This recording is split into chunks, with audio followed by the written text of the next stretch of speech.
Hindi lang kinabukasan ng bansa ang kabataan, sila rin ang mga lider ng kasalukuyan.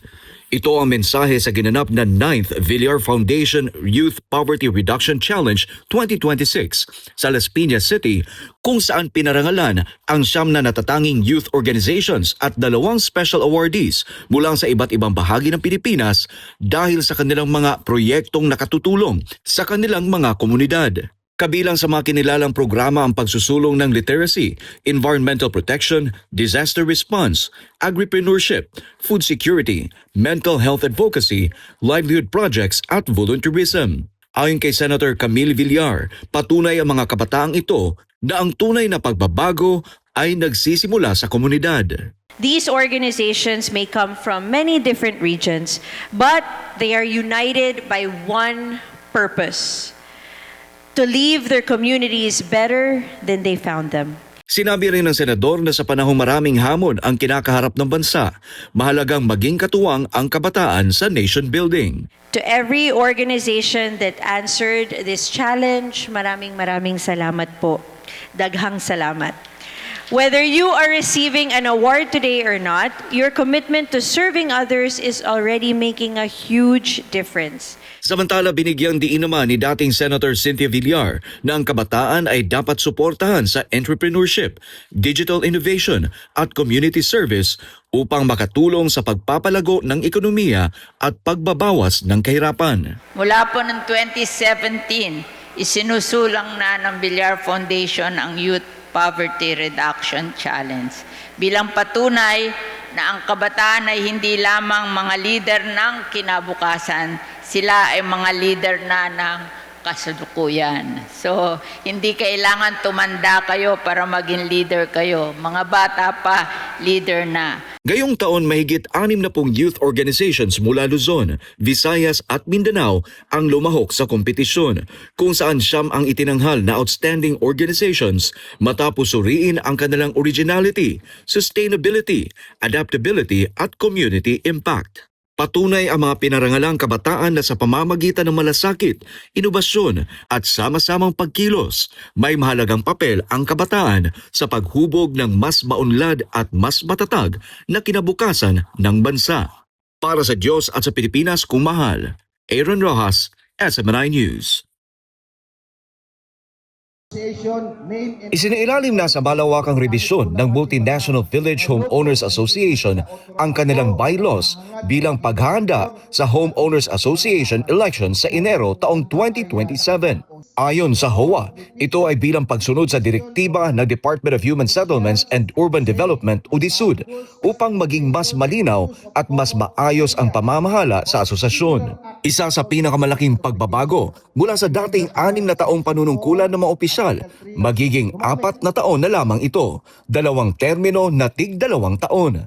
Mas maaga na ring bubuuin ang Elections Committee, 70 araw bago ang halalan upang masiguro ang pagiging patas ng eleksyon.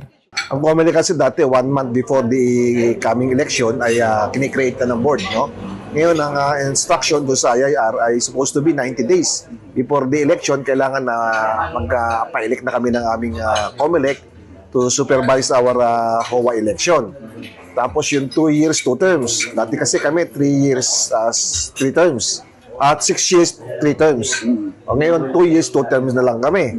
Pero ang pinakamainit na usapin sa General Assembly, ang panukalang payagang tumakbo bilang directors ang mga nangungupahan at kinatawan ng mga korporasyon. Bagamat pinapayagan ito sa implementing rules, maraming homeowners ang nagpahayag ng pagtutol. Para sa kanila, mas nararapat na ang mamuno sa asosasyon ay mga aktual na residente na direktang nakararanas ng mga suliranin sa komunidad. Ang napagkasunduan doon na majority ng mga umaten, ayaw nila. Kasi nga naman siyempre, yung puso ng mga yan hindi naman lalo sa mga nangungupahan, umaalis yan Diba? Gusto nila, genuine talaga yung actual residence talaga ng multinational. Sa ilalim ng panukalang bagong bylaws, tanging mga miyembrong in good standing lamang ang maaring tumakbo sa eleksyon. Kabilang sa mga rekisito ang pagiging updated sa pagbabayad ng association dues, pagsunod sa mga patakaran ng asosasyon, at pagkakaroon ng sertipikasyon mula sa Homeowners Association Secretary. Anybody qualified in good standing. No, anybody. Basta good standing ka at actual residence ka na meet mo yung standard. Being a candidate, pwede ka tumakbo. Sa ngayon, hindi pa pinala ang mga panukala.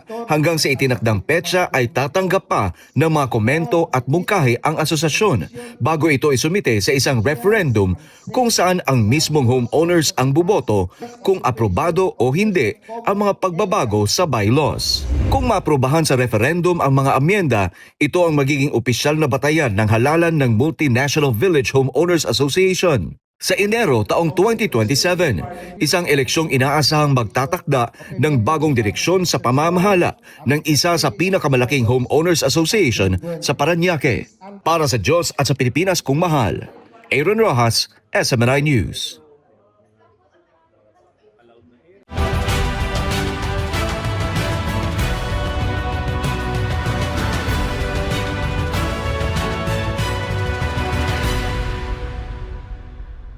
Ano po inaasahan yung sasabihin ni BBM? Sana po may masabi siyang makatulong sa ating bansa. Gaya na patas ng pagbaba ng mga bilihin, o di kaya pagbaba ng mga petrolyo. Ayaw ko dyan sa ano na yan. Wala naman yan. Ganun pa rin yung sasabihin yan.